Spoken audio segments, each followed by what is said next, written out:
ons gemeente het ons nagmaal eerskomende Sondag, die 1 September, en ek wil graag praat oor die nuwe verbond. En as 'n hele lang skrifgedeelte in 2 Korintiërs hoofstuk 3 vers 6 tot 18 wat ek wil lees. So dis ongelukkig 'n bietjie lank, maar bly by, kom ons kyk of ons hierdie hele gedeelte gelees kan kry. Luister baie mooi wat skryf Paulus, en ek lees in die 2020 vertaling. Hy het ons bekwaam gemaak om bedienaars van 'n nuwe verbond te wees, nie van die letter nie, maar van die gees. Want die letter maak dood, maar die gees maak lewend. As die bediening van die dood, wat met letters op klippe gegraveer is, met soveel heerlikheid tot stand gekom het, dat die kinders van Israel nie stip na die gesig van Moses kon kyk nie, weens die glans op sy gesig, wat tog aan die verbygaan was. Hoeveel te meer sal die bediening van die gees nie in heerlikheid wees nie. Want as daar heerlikheid was in die bediening wat lei tot veroordeling, soveel oorvloediger in heerlikheid is die bediening wat lei tot regverdiging.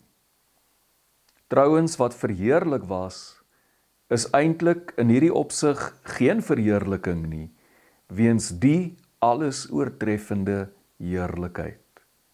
Want as dit wat vergaan met heerlikheid bekleed was, het die blywende veel groter heerlikheid. Terwyl ons dan so 'n hoop het, tree ons op met groot vrymoedigheid, nie soos Moses, wat 'n sluier oor sy gesig getrek het, sodat die kinders van Israel nie die einde van dit wat aan die vergaan was, kon aanskou nie. Maar hulle denke was verhard, want tot vandag toe lê dieselfde sluier oor die Ou Testament, wanneer dit gelees word. En dit word nie weggeneem nie, want dit word slegs in Christus verwyder. Maar tot vandag toe, elke keer wanneer Moses gelees word, lê daar 'n sluier oor hulle harte. Telkens egter wanneer iemand hom tot die Here wend, word die sluier afgehaal. Die Here is die Gees, en waar die Gees van die Here is daar vryheid. En ons almal, terwyl ons met ontsluierde gesig die heerlikheid van die Here aanskou, soos in 'n spieël, word na dieselfde beeld verander, van heerlikheid tot heerlikheid, soos afkomstig van die Here, die Gees. Kom ons begin deur net eers te verstaan, wat is 'n verbond? Verbond is 'n ooreenkoms tussen twee partye, waardeur hierdie twee partye aan mekaar verbind word. God het 'n verbond met Israel gesluit. Dit was 'n ooreenkoms tussen God en Israel, waardeur God en Israel aan mekaar verbind is. God het die God van Israel geword, en Israel die Israel van God. God was hulle God, en hulle was sy volk. Hierdie verbond was gegrond op 'n ooreenkoms, en die ooreenkoms was dat Israel God se wil moes aanvaar as die wet waarvolgens hulle in die toekoms sal lewe. Nou moet jy onthou dat dit nie twee gelyke partye is wat hierdie ooreenkoms sluit nie. God is by verdere Israel se meerdere. God is almagtig. God is ewig.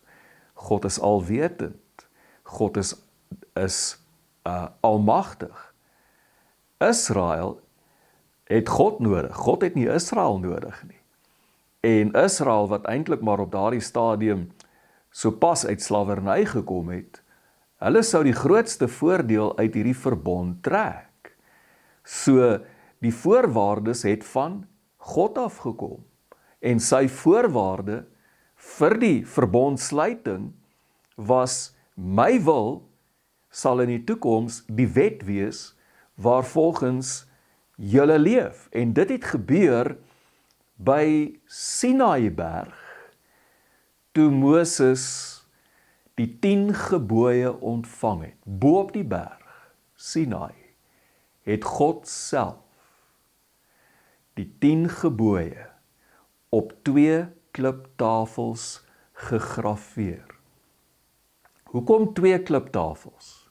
Is dit omdat die 4 gebooie wat gaan oor ons verhouding met God op die een kliptafel was en die 6 gebooie wat gaan oor ons verhouding met mekaar op die ander kliptafel was?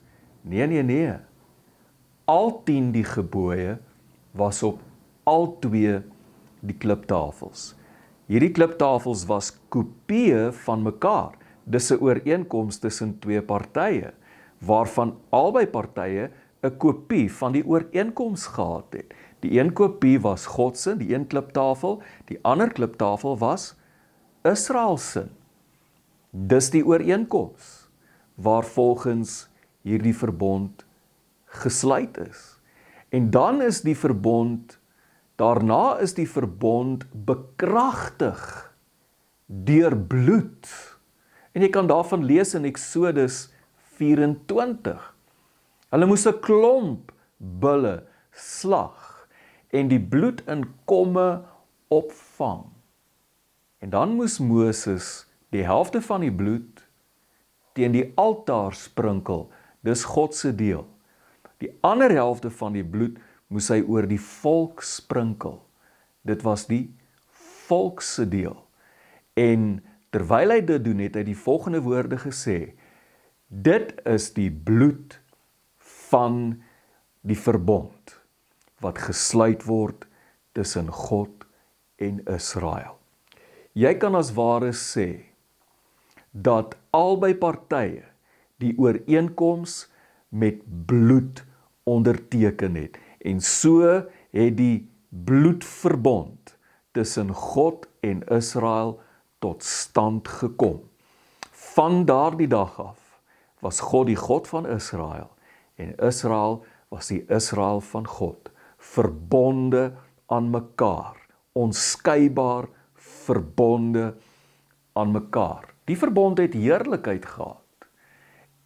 Jy moet besef dat dit God is wat die 10 gebooie aan Moses gegee het. Die 10 gebooie verteenwoordig God se wil. En Moses het dit bo op die berg ontvang terwyl hy in ontmoeting met God was. Moses was in gesprek met God.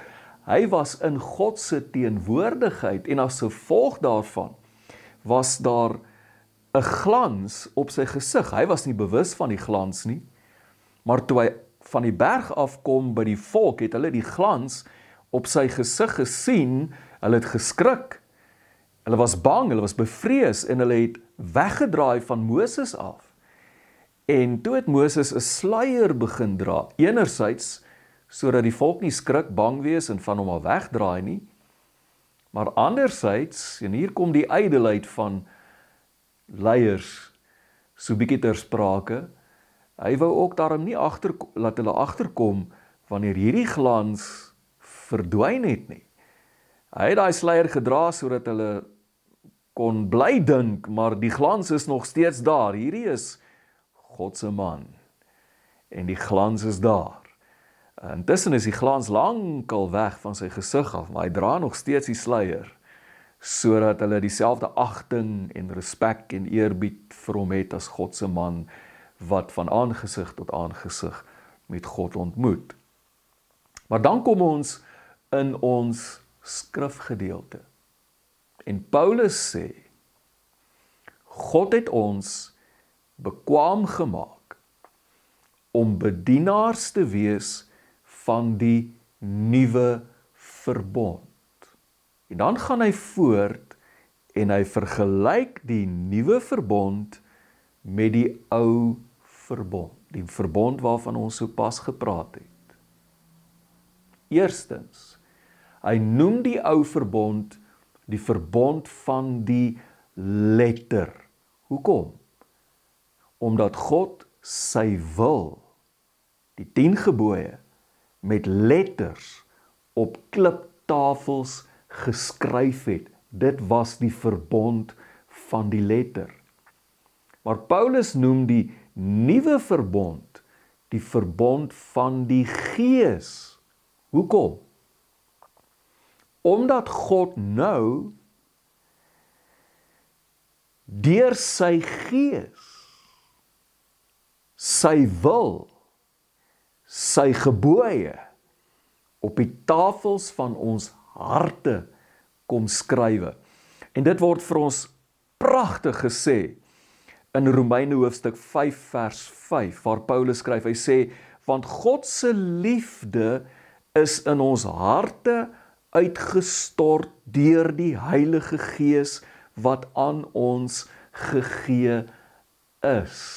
Let op, die 10 gebooie is niks anders nie as 'n liefdesgebod. Hoe moet ons liefde lyk vir God? Hoe moet ons liefde lyk vir mekaar? Dis die 10 gebooie. Maar dit was op kliptafels geskryf. Die nuwe verbond kom God en hy stort sy liefde deur sy Gees in ons harte uit. Die liefdesgebod is nie meer buitekant ons op kliptafels geskryf nie, dit is nou in ons, binne in ons. God se liefde is nou binne in ons, deur sy Gees. Daarom noem Paulus dit die verbond van die Gees. Tweedens, die verbond van die letter het ons doodgemaak. En hier haal ek vir ons Prediker 7 vers 20 aan, in die 2020 vertaling. Hoor wat skryf Prediker, hy sê, want daar is geen mens op aarde wat regverdig is, wat aanhou goed doen en nie sondig nie. Geen mens op aarde wat nie sondig nie. En dis die waarheid. Jy weet dit, ek weet dit. En as jy kyk na die 10 gebooie, en ons kyk na die boeke van Moses, die Torah, spesifiek Levitikus, Numeri en Deuteronomium, word die 10 gebooie uitgewerk in regulasies wat hulle verhouding met God gereguleer het, as ook burgerlike reg wat hulle verhouding met mekaar en hulle verhouding met mekaar se besittings gereguleer het. Feitelik elke deel van hulle lewe is gereguleer deur hierdie wette en geen mens sou dit kon onderhou nie. So wat het die verbond van die letter gedoen? Ons almal breek dit. Ons almal oortree. So die verbond van die letter het van ons almal oortreders gemaak. En 'n oortreder moet gestraf word. En die straf, my vriend, is die dood. Dis die dood. Want ons sonde, wanneer ons oortree, breek dit ons verhouding met God. En dit veroorsaak dat die dood oor ons heers. So die ou verbond, die verbond van die letter, het vir ons niks anders gebring nie, as veroordeling en die dood. Daarteenoor, sê Paulus, die verbond van die Gees, bring vir ons lewe. Hoekom? Want daar was iemand, die Seun van God, die volmaakte lam van God, wat ons straf op hom geneem het. Die dood wat ek en jy verskuldig was, het hy op hom geneem en in ons plek gesterf. En sy bloed reinig ons so volkome van ons sonde, dat God deur sy Gees binne in ons kan kom woon. En dis dieselfde Gees wat Jesus uit die doodheid opgewek het. Ek haal vir jou 2 Korintiërs 4 vers 13 en 14 aan. Maar aangesien ons dieselfde Gees van die geloof het, ons weet dat hy wat die Here Jesus opgewek het, ons ook saam met Jesus sal opwek. Dieselfde Gees wat Jesus uit die doodheid opgewek het, woon nou ook in ons. En op 'n ander plek in Romeine skryf Paulus, sal hy ook ons sterflike liggame lewendig maak. Die Gees wat oorvloedige lewe wat nie uitgeblus kan word deur die dood nie, woon nou binne in ons. So die letter, die verbond van die letter het dood gemaak, maar die verbond van die Gees bring vir ons lewe. Derdens, die verbond van die letter, die ou verbond, het verbygegaan. En dit word so pragtig verbeeld deur die glans op Moses se gesig wat verdwyn het en hy 'n sluier moes dra om weg te steek dat die glans nie meer daar is nie. En Paulus sê, tot vandag toe is daar 'n sluier oor die ou verbond. So wanneer die Jode Moses lees, wanneer die Jode die ou verbond lees, wanneer hulle die Torah lees, is daar 'n sluier oor dit. Hulle kan nie sien dat die heerlikheid nie meer daar is nie.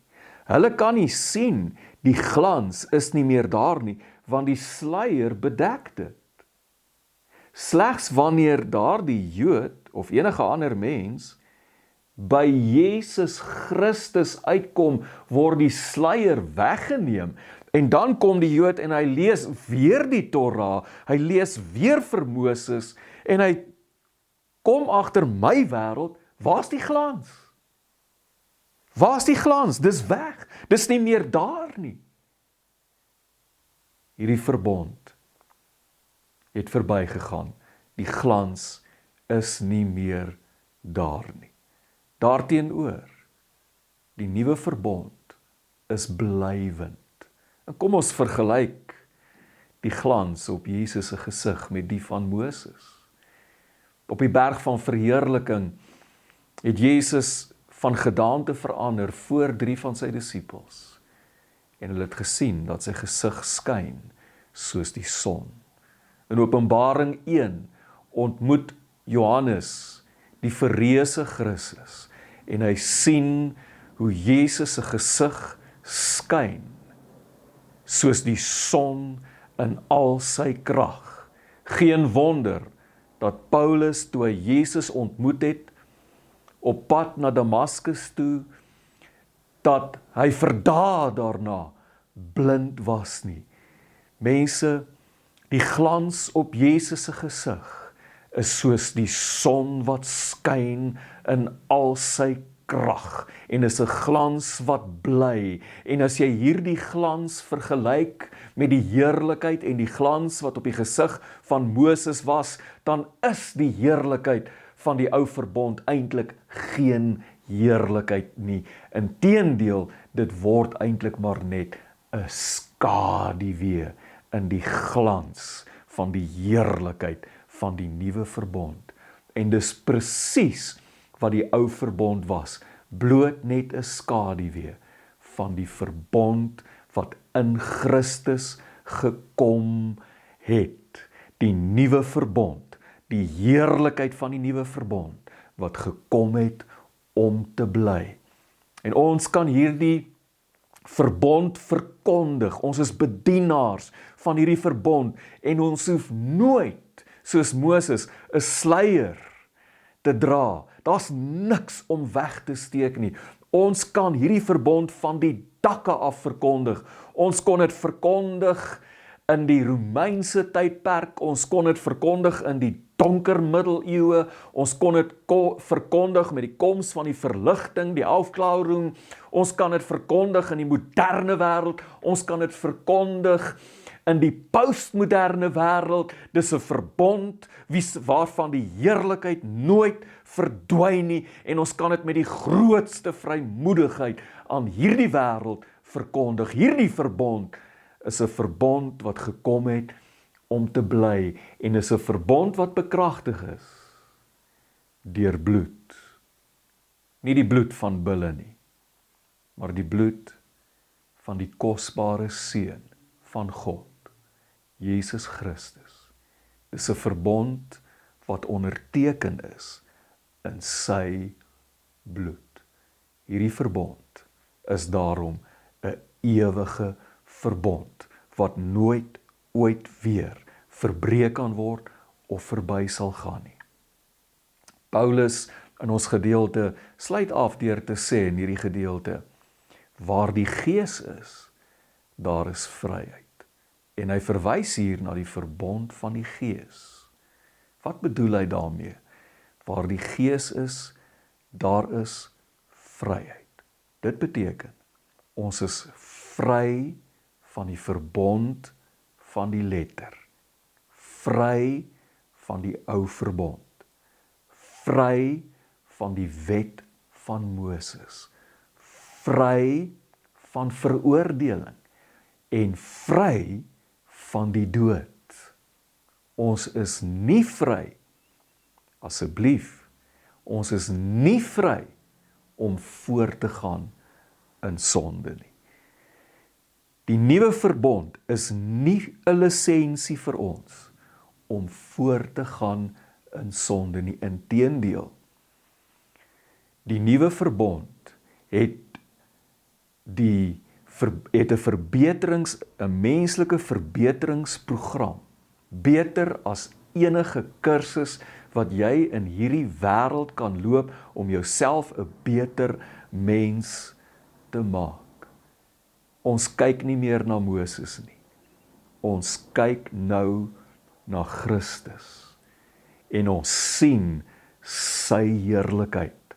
En ons het reeds deel gekry aan sy heerlikheid.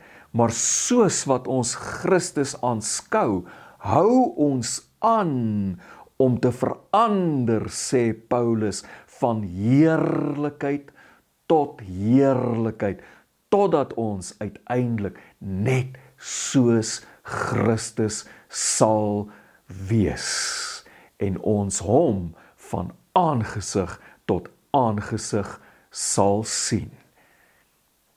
Dank God vir die nuwe verbond, en dank God vir die kragtige verandering wat dit in ons lewens werk, om al hoe meer en meer soos Jesus Christus ons verlosser te word. Wanneer jy die nagmaal gebruik, volgende keer, dink aan die nuwe verbond in Christus. Amen.